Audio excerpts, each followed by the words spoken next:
పల్నాడు జిల్లా గురజాల కాన్స్టిట్యున్సీ ఇక్కడ 2014లో టీడీపీ నుంచి ఎరపతినేని శ్రీనివాసరావు గారు వైసీపీ పార్టీ అభ్యర్థి అయిన జంగా కృష్ణమూర్తి గారి మీద పోటీ చేసి 7187 ఓట్ల మెజారిటీతో గెలవడం జరిగింది.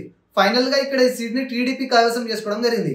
ఇక 2019లో కనుక మనం ఒకసారి ఇలానే చూసుకున్నట్లయితే ఈసారి వైఎస్ఆర్సీపీ అభ్యర్థిగా కాసు మహేష్ రెడ్డి గారు, జనసేన పార్టీ అభ్యర్థి అయిన చింతలపూడి శ్రీనివాసరావు గారి మీద ఈసారి టీడీపీ పార్టీ అభ్యర్థి అయిన ఎరపతినేని శ్రీనివాస్ గారి మీద పోటీ చేసి ఫైనల్ గా టీడీపీ మీద 28,613 ఓట్ల మెజారిటీతో ఈసారి ఈ సీట్ ని వైఎస్ఆర్సీపీ గెలుచుకోవడం జరిగింది.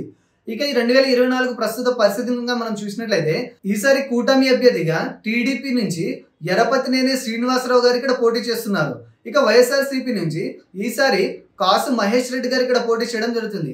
ఈసారి వీరిద్దరి మధ్య జరిగే హోరాహోరీ పోరులో ఏ అభ్యర్థి గెలుస్తారో తెలుసుకోవాలంటే మనం ఒకసారి 2019లో టీడీపీ, జనసేన, వైసీపీకి పోలైన ఓట్ల సంఖ్యను మనం క్షుణ్ణంగా గమనిస్తే మనకు ఒక అంచనా వస్తుంది. 2019లో ఇక్కడ విడివిడిగా టీడీపీకి, జనసేనకి పోలైన ఓట్ల శాతం ఒకసారి కనుక మనం కలిపి చూసుకున్నట్లయితే సుమారుగా 101,000 పైచిలకు ఓట్లని రెండు పార్టీలు కలిసి గెలుచుకోగలిగాయి. ఇక్కడ వైసీపీకి 117,000 పైచిలకు ఓట్లు రావడం జరిగింది. అంటే 2019లో టీడీపీ, జనసేన కలిసి పోటీ చేసి ఉండినా కూడా ఇక్కడ వైఎస్ఆర్సీపీ అభ్యర్థినే 16,000 ఓట్ల మెజారిటీతో ఖచ్చితంగా గెలిచి ఉండేవారని తెలుస్తుంది.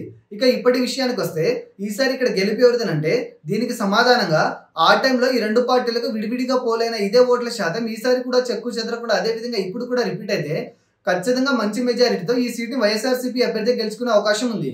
కానీ ఇక్కడ పోటీ చేసే కూటమి అభ్యర్థికి ప్రస్తుతం అక్కడ ప్రజల్లో మంచి అభిప్రాయం ఉండడం కారణంగా ప్రస్తుతం వైసీపీ మీద యువతలో కొంత అసంతృప్తి కారణంగా వైసీపీ మేనిఫెస్టో అన్నది కూడా యువతని కొంత నిరాశపరచడం కారణంగా ఈసారి ఇక్కడ ఫలితం అనేది పోటాపోటీ వాతావరణం తలపించనుంది. ఫైనల్గా ఇక్కడ అధిక శాతం మెజారిటీ ఇక్కడ ఏ పార్టీకి వచ్చే అవకాశం కనబడడం లేదు. కానీ ఫైనల్గా ఈ రిజల్ట్ని పక్కన పెట్టి ప్రస్తుతం అక్కడ అధిక శాతం ప్రజల మద్దతు ఏ అభ్యర్థి వైపు ఉందని పరిశీలించి చూడగా ఈసారి అక్కడ ప్రజలు కూటమి అభ్యర్థికి పట్టం కట్టే అవకాశం అధికంగా కనబడుతుంది. అలాగే కొన్ని ముఖ్య సర్వేలను పరిగణనకు తీసుకుని పరిశీలించి చూడగా కూడా వాళ్ళు కూడా ఈసారి కూటమికి కొంత ఎడ్జ్ ఉంది అన్నట్టుగా చెప్పడం జరిగింది.